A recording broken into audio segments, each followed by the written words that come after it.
Numéro 9.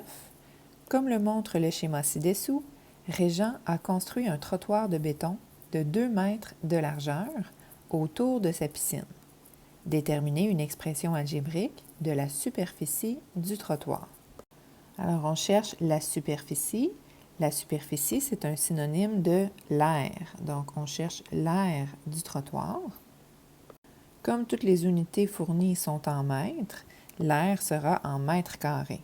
Et comme je suis en présence de rectangles, le grand rectangle et le petit rectangle, j'aurai besoin de la formule de l'aire du rectangle. Mais le trottoir, ce n'est pas un rectangle, c'est une bordure de 2 mètres de large autour de la piscine qui, elle, est un rectangle. Et l'ensemble forme un grand rectangle.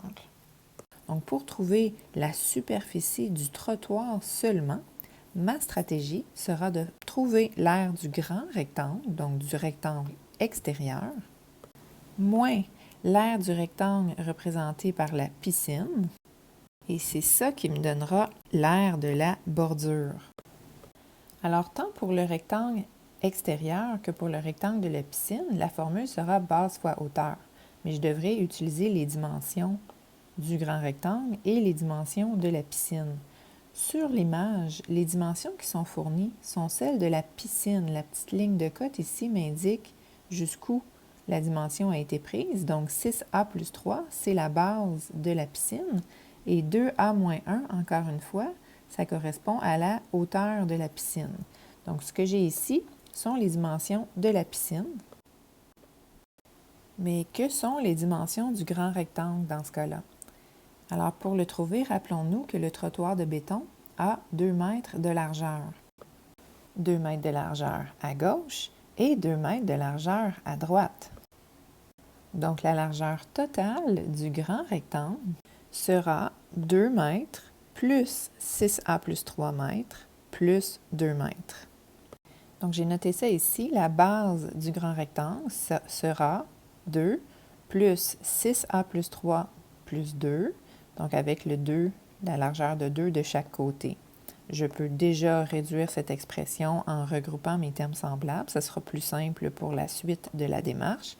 Donc, quels sont les termes semblables? 2 plus 3 plus 2 sont des termes constants. 6A n'a pas de termes semblables. Et 2 plus 3 plus 2, ça donne 7. Donc, la mesure réduite de la base du grand rectangle, c'est 6A plus 7 mètres.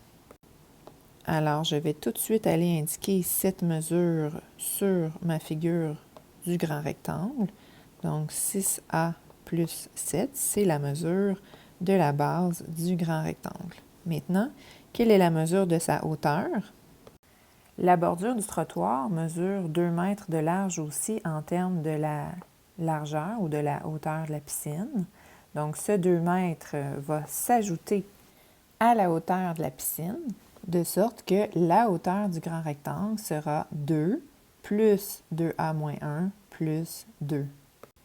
Et si je réduis mes termes semblables, 2 moins 1 plus 2 donne 3.